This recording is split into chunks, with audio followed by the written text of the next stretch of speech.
और प्रधानमंत्री नरेंद्र मोदी ने आरबीआई की 2 स्कीम लॉन्च की है, वो इस वक्त क्या कह रहे हैं ये सुनते हैं। इंस्ट्रूमेंट में 44 करोड़ लोन अकाउंट और 220 करोड़ डिपॉजिट अकाउंट, इसके जो धारक हैं उन धारकों को सीधी राहत मिलेगी। अब आरबीआई के द्वारा रेगुलेटेड सभी संस्थाओं के लिए खाता धारकों की शिकायतों को दर्ज करने, ट्रैक करने और मॉनिटर करने का एक ही प्लेटफॉर्म होगा। यानी शिकायत निवारण के लिए खाता धारक को अब एक और आसान विकल्प मिला है।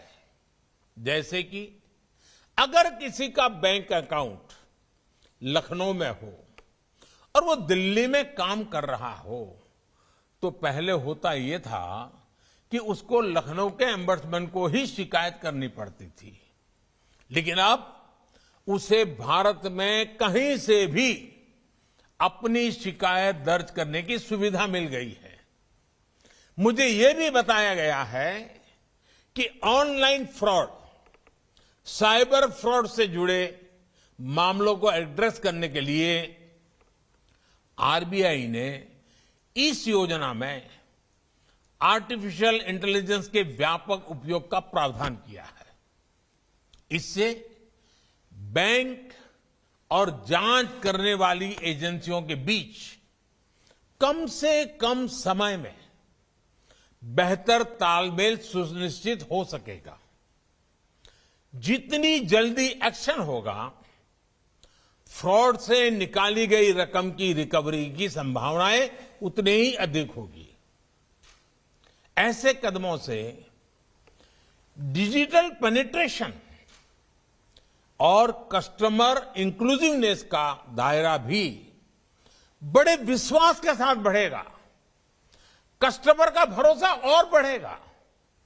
साथियों, बीते सालों में देश के बैंकिंग सेक्टर में, फाइनेंशियल सेक्टर में इंक्लूजन से लेकर टेक्नोलॉजिकल इंटीग्रेशन और दूसरे रिफॉर्म्स किए हैं।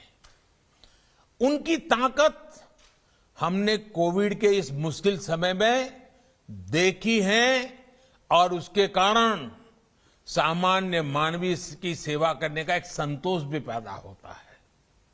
सरकार जो बड़े बड़े फैसले ले रही थी, उसका प्रभाव बढ़ाने में आरबीआई के फैसलों ने भी बहुत बड़ी मदद की है और मैं आरबीआई गवर्नर और उनकी पूरी टीम को सार्वजनिक रूप से इस संकट काल में जिस प्रकार से उन्होंने चीजों को हिम्मतपूर्वक निर्णय किए हैं, इसके लिए बहुत बहुत बधाई देता हूं, पूरी टीम का अभिनंदन करता हूं।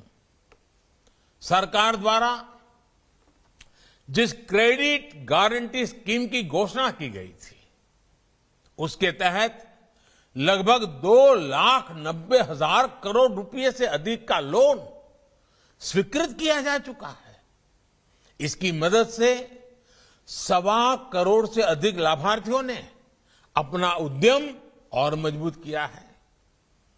इसमें से अधिकतर एमएसएमईज हैं, हमारे मध्यम वर्ग के छोटे उद्यमी हैं।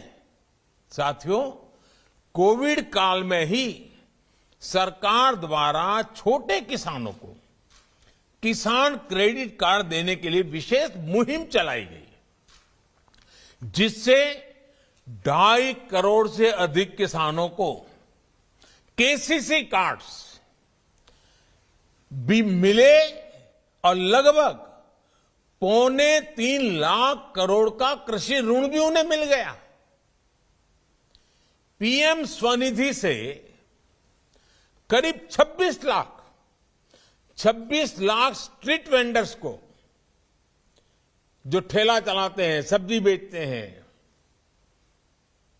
ऐसे 26 लाख लोगों को ऋण मिल चुका है। और आप कल्पना कर सकते हैं, कोविड का इस संकट काल के बाद 26 लाख से ज्यादा हमारे स्ट्रीट वेंडर्स को इतनी बड़ी मदद मिल जाए, कितना बड़ा उनके लिए संबल हो गया। इस योजना से उन्हें बैंकिंग सिस्टम से भी जोड़ दिया है। ऐसे अनेक इंटरवेंशन ने गांव और शहरों में आर्थिक गतिविधियों को फिर से शुरू करने में बहुत महत्वपूर्ण भूमिका निभाई है। साथियों, 6-7 पहले तक भारत में बैंकिंग, पेंशन, इंश्योरेंस, ये सब कुछ एक एक्सक्लूसिव क्लब जैसा हुआ करता था।